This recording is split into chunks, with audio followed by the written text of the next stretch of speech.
ಹರಿಕಥೆಯನ್ನ ಕೇಳಿ ಸುಮ್ಮನೆ ಹೋಗೋದಲ್ಲ. ಹರಿಕಥೆ ಅಂದರೆ ಒಂದು ವಿಶೇಷ. ಏನು? ಗೀತಗಾಯನ, ಸತ್ತವರ ಬಗ್ಗೆ ನುಡಿ ಹಾಡೋದು ಅಂದರೆ ತಾಯಿ ತಂದೆಯರ ಸ್ಮರಣೆ ಮಾಡಿಕೊಳ್ಳುವಂಥದ್ದು. ತಾಯಿ ತಂದೆಯರನ್ನ ನಿಜವಾಗ್ಲೂ ಸ್ಮರಣೆ ಮಾಡಿಕೊಳ್ಳುವಂಥದ್ದು. ಕಾಲ ಕೆಟ್ಟೋಗ್ತಾ ಇದೆ ಇವತ್ತು. ಕೃಷ್ಣಪ್ಪನವರು ಅಂತ ಹಿರಿಯರಿದ್ದಾರೆ, ಲಿಂಗೇಗೌಡರಿದ್ದಾರೆ, ಎಂತೆಂಥ ಹಿರಿಯರಿದ್ದಾರೆ. ಕಾಲ ದಿನೇ ದಿನೇ ದಿನೇ ದಿನೇ ದಿನೇ ವಿಷಮವಾಗ್ತಾ ಇದೆ. ನೋಡಿ, ಮೊದಲು ತಪ್ಪೇನಿನ ಮೇಲೆ ಕೂತ್ಕೊ ಊಟ ಮಾಡ್ತಿದ್ರು. ಯಾವ ರೋಗ ರುಜಿನ ಬರ್ತಿರ್ಲಿಲ್ಲ, ಮನುಷ್ಯ ಶುದ್ಧವಾಗಿತ್ತು ಅಲ್ವಾ ಸ್ವಾಮಿ? ತಪ್ಪೇನೆಲದ ಮೇಲೆ ಕೂತ್ಕೊ ಊಟ ಮಾಡುವಾಗ ಮನಸ್ಸು ವಿಶಾಲವಾಗಿತ್ತು, ಯಾವುದೇ ರೋಗ ರುಜಿನಗಳು ಬರ್ತಿರ್ಲಿಲ್ಲ. ಇವತ್ತು ಟೈಲ್ಸು, ಮೊಸಾಯಿಕು, ಎಂತೆಂಥ ಗಾರೆಗಳು ಬಂದಿದೆ. ಮನಸ್ಸಲ್ಲಿ ನೆಮ್ಮದಿ ಇಲ್ಲ, ಆರೋಗ್ಯ ಕೈಗೆ ಸಿಗ್ತಾ ಇಲ್ಲ. ಅವತ್ತು ರಾಗಿ ಮುದ್ದೆ, ಹುಳ್ಳಿಕಾಳು ಸಾರು ತಿಂದು 100 ವರ್ಷ ಸುಖವಾಗಿ ಬದುಕ್ತಿದ್ರು. ಇವತ್ತು ಮನೆಯಲ್ಲಿ, ಅಡಿಗೆ ಮನೆಯಲ್ಲಿ ಮೌನ ವಾರಿಸಿದೆ. ಅಡಿಗೆ ಮನೆಯಲ್ಲಿ ಅಡಿಗೆಯ ಶಬ್ದಗಳು ಬರ್ತಾ ಇಲ್ಲ, ಅಡಿಗೆಯ ಘಮಘಮ ಬರ್ತಾ ಇಲ್ಲ.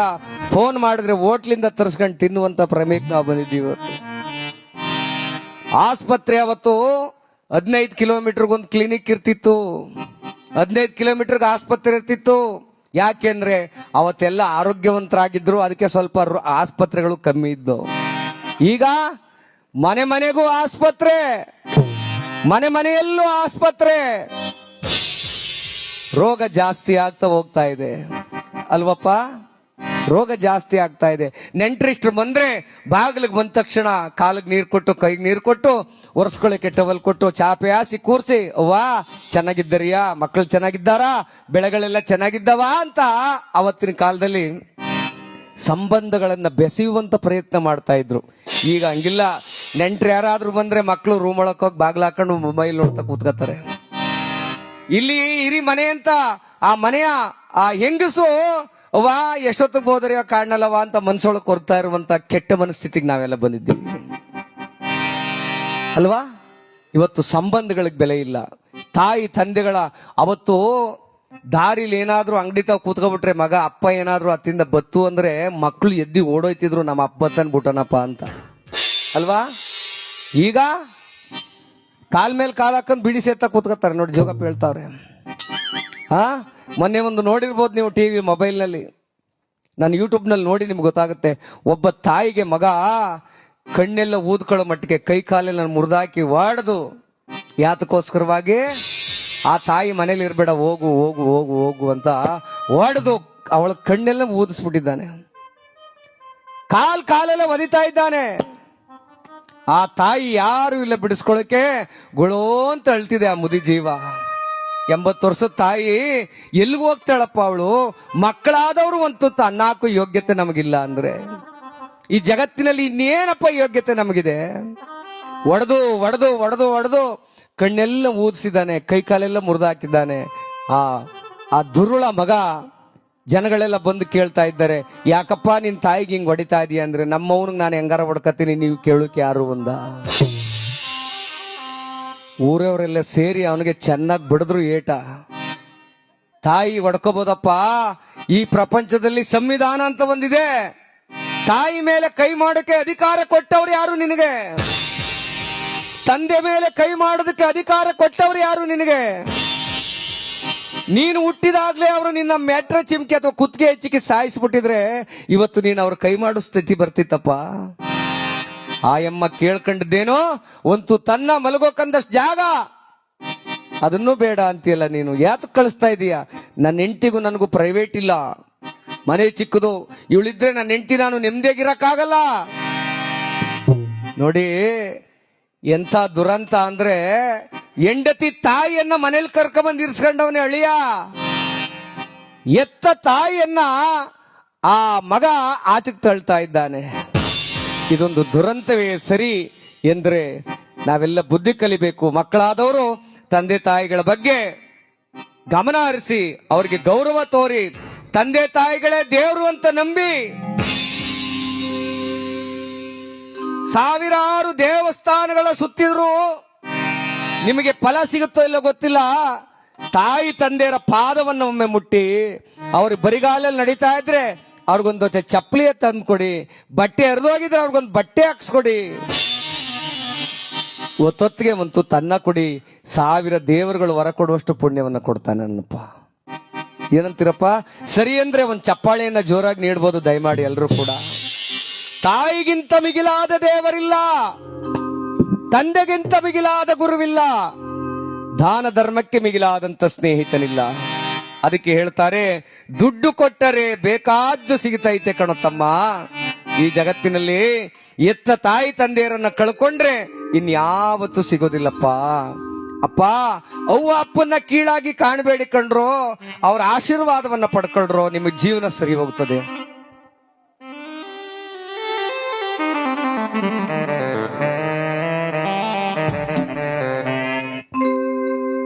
ಹಡೆದ ತಾಯಿನ ಒಡೆದು ಬೈಬೇಡ, ನರಕ ತಪ್ಪೋದಿಲ್ಲ.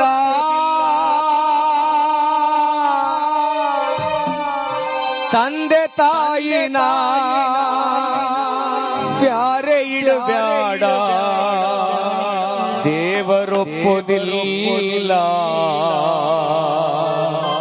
ನಿಮ್ಮ ದೇವರೊಪ್ಪೋದಿಲ್ಲ.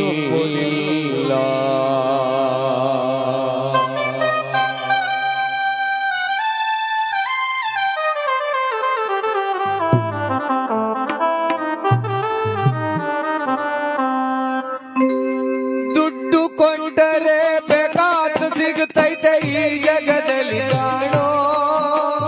ತಂದೆ ತಾಯಿಯ ಕಳಕೊಂಡ ಮ್ಯಾಲೆ ಮತ್ತೆ ಸಿಗುವರೇನೋ, ಅಣ್ಣ ಮರಳಿ ಬರುವರೇನೋ, ತಮ್ಮ ಮರಳಿ ಸಿಗುವರೇನೋ.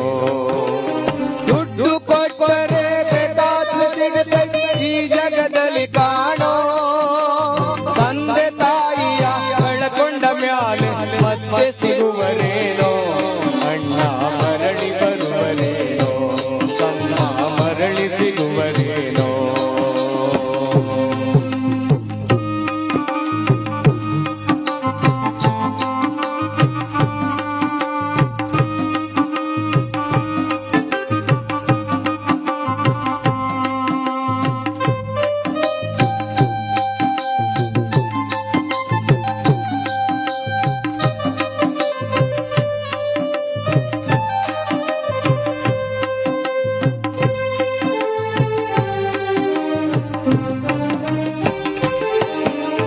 ಒಂಬತ್ತು ತಿಂಗಳು ಸಂಕಟ ನೀಡಿ ಹೊಟ್ಯಾಗ ಬೆಳೆದೆಲ್ಲೋ, ಹುಟ್ಟಿ ಬರುವಾಗ ತಾಯಿ ಜೀವಕ್ಕೆಷ್ಟು ಕಷ್ಟ ಕೊಟ್ಟೆಯಲ್ಲೋ.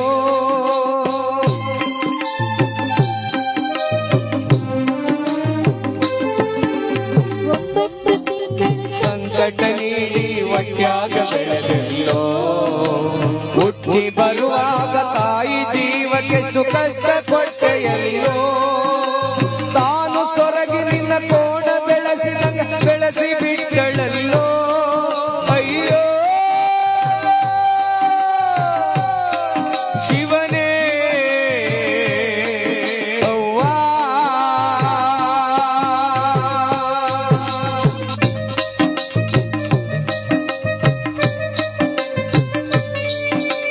ತಾನು ಸೊರಗಿ ನಿನ್ನ ಕೋಣ ಬೆಳೆಸಿದಂಗ ಬೆಳೆಸಿ ಬಿಟ್ಟಳಲ್ಲೋ.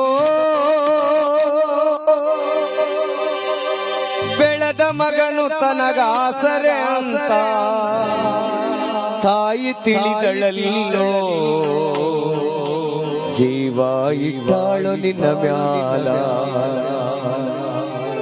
ತಾಯಿ ತಂದೆ ಮಕ್ಕಳನ್ನು ಬೆಳೆಸೋ ಪರಿ ಹಾಗೆ ಅಂದ್ರೆ, ನನ್ನ ಮಗ ನನಗೇನೋ ತಂದಿಕ್ತಾನೆ ಅಂತಲ್ಲ, ಯಾವ ತಂದೆನೂ ಬೆಳೆಸಲ್ಲ. ನನ್ನ ಮಗ ಈ ಊರಿನಲ್ಲಿ ಈ ಸಮಾಜಕ್ಕೆ ಒಂದು ಗೌರವಯುತವಾದ ವ್ಯಕ್ತಿಯಾಗಿ ಬೆಳೀಲಿ, ನನ್ನ ಹೆಸರನ್ನು ಉಳಿಸ್ಲಿ ಅಂಥೇಳಿ ಅವರ ಕಷ್ಟಪಡೋದನ್ನು ಒಮ್ಮೆ ನೋಡಿ ಮಕ್ಕಳೇ. ಅವರ ಕಷ್ಟಪಡೋದನ್ನು ನೋಡಿ.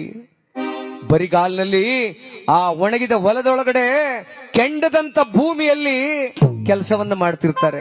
ಯಾರಿಗಾಗಿ? ಯಾರಿಗಾಗಿ? ತನ್ನ ಮಕ್ಕಳಿಗಾಗಿ ಕೆಲಸವನ್ನ ಮಾಡ್ತಾ ಇರ್ತಾರೆ. ಅಂತ ತಾಯಿ ತಂದೆನ ಯಾವತ್ತೂ ದೂರ ಮಾಡಬೇಡಿ.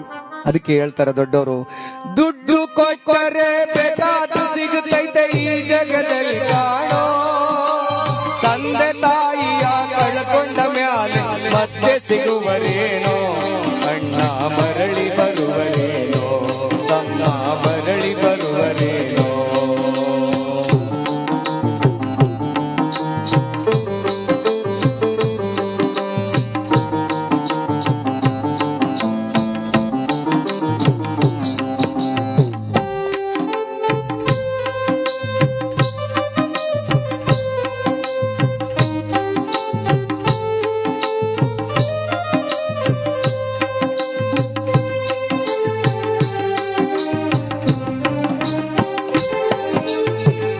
ನಾಲಿ ಮಾಡಿ ಶಾಲೆ ಕಳಿಸಿದಳು ಜಾಣ ಆಗಲಂತ, ಚಿನ್ನದಂತ ಒಂದು ಹೆಣ್ಣ ತಂದಾಳು ನಿನ್ನ ಮದುವಿಗಂತ.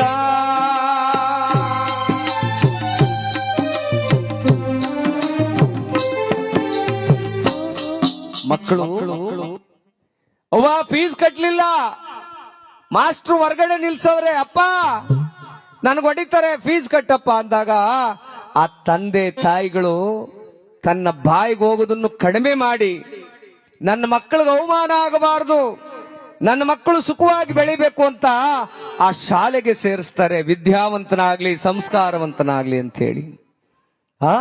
ಕೂಲಿ ನಾಲಿ ಮಾಡಿ ಶಾಲೆ ಕಳಿಸಿದಳು ಜಾಣ ಆಗಲಂತ, ಚಿನ್ನದಂತ ಒಂದು ಹೆಣ್ಣ ತಂದಾಳು ನಿನ್ನ ಮದುವಿಗಂತ. ಸಾಲ ಸೂಲ ಮಾಡಿ ಮದುವೆ ಮಾಡಿದ ಬಳ್ಳಿಯ ಬಲಂತ, ಸಾಲ ಸೂಲ ಮಾಡಿ ಮದುವೆ ಮಾಡಿದ ಬಳ್ಳಿಯ ಬಲಂತ. ಮುಪ್ಪಿನ ತಾಯಿ ಏನೇನ ಕನಸ ಕಟ್ಟಿಕೊಂಡು ಕುಳಿತಿದ್ದ,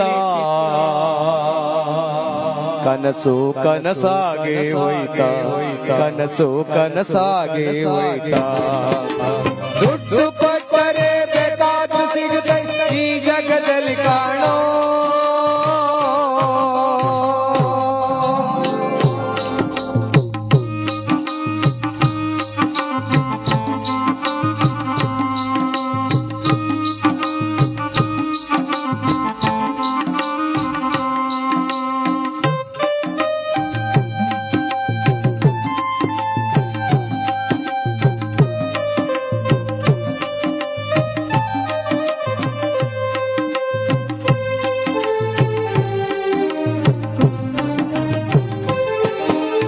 ಮಗಳಿಗಿಂತಲೂ ಹೆಚ್ಚೆಂತ ತಿಳಿದು ಸೊಸಿನ ಕಂಡಳಲ್ಲ, ಸೊಕ್ಕಿನ ಸೊಸೆಯು ತಾಯಿಯಂಗ ಅವಳ ನೋಡಿಕೊಳ್ಳಲಿಲ್ಲ.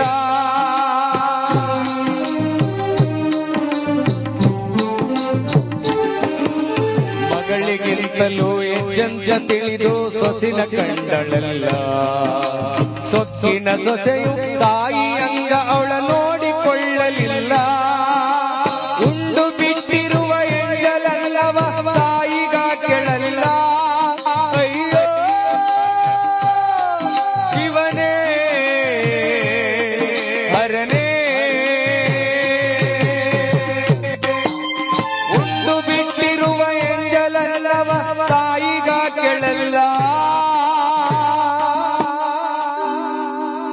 ಮಗನ ಮೋಹಕ್ಕೆ ಎಂಜಲನ್ನವ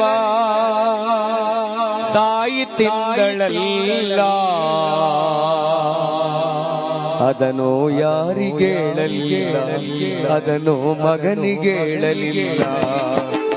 ದುಡ್ಡು ಕೊಟ್ಟರೆ ಬೇಕಾದ ಸಿಗುತ್ತೈತೆ ಈ ಜಗದಲ್ಲಿ ಕಾಣೋ, ತಂದೆ ತಾಯಿಯ ಕಳ್ಕೊಂಡ ಮ್ಯಾಲೆ ಮತ್ತೆ ಸಿಗುವರೇನೋ, ಅಣ್ಣ ಮರಳಿ ಬರುವರೇನೋ, ತಮ್ಮ ಮರಳಿ ಸಿಗುವರೇನೋ.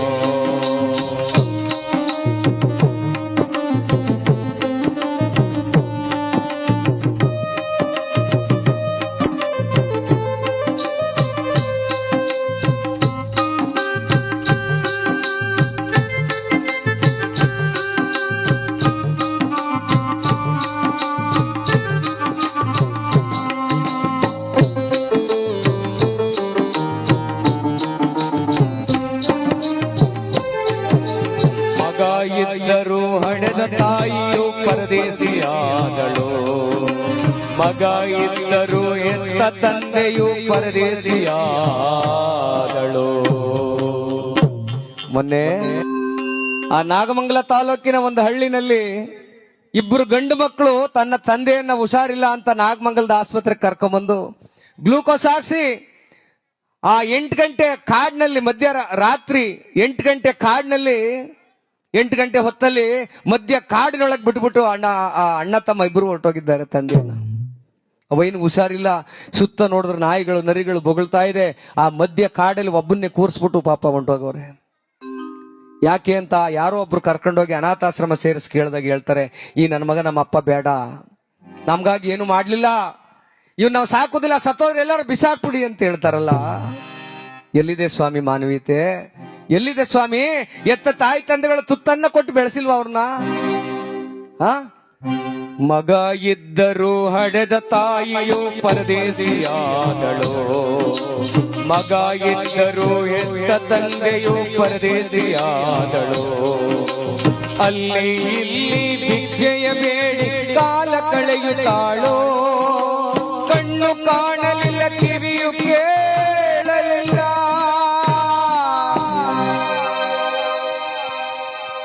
ಮಕ್ಕಳು ಎತ್ತರಕ್ಕೆ ಬೆಳೆದಿದ್ರು ಕೂಡ, ಮನೆಯಲ್ಲಿ ಮುಷ್ಟಾನ್ನ ಭೋಜನ ಉಂಟಾ ಇದ್ರು ಕೂಡ ಅಪ್ಪ ಅಮ್ಮ ಭಿಕ್ಷೆ ಮಾಡಿ ಬದುಕ್ತಾ ಇದ್ದಾರೆ. ಕಿವಿ ಕೇಳಿಸ್ತಾ ಇಲ್ಲ, ಕಣ್ಣು ಕಾಣಿಸ್ತಾ ಇಲ್ಲ.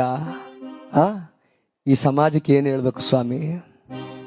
ಕಣ್ಣು ಕಾಣಲಿಲ್ಲ, ಕಿವಿಯು ಕೇಳಲಿಲ್ಲ,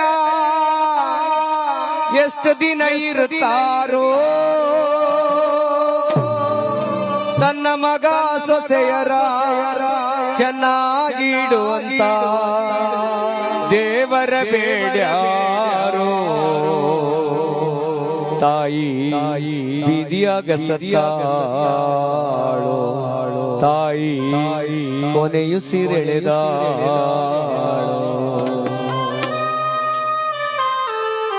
ಹತ್ತು ದೇವರನ್ನ ಪೂಜಿಸುವುದಕ್ಕಿಂತ ಎತ್ತ ತಾಯಿ ತಂದೆಯರು ಸೇವೆ ಮಾಡದೆ ಪುಣ್ಯ. ಲಕ್ಷ್ಮೀ ರಮಣ ಗೋವಿಂದ. ಎತ್ತ ತಾಯಿ ತಂದೆಯರ ಪಾದಕ್ಕೆ ಗೋವಿಂದ.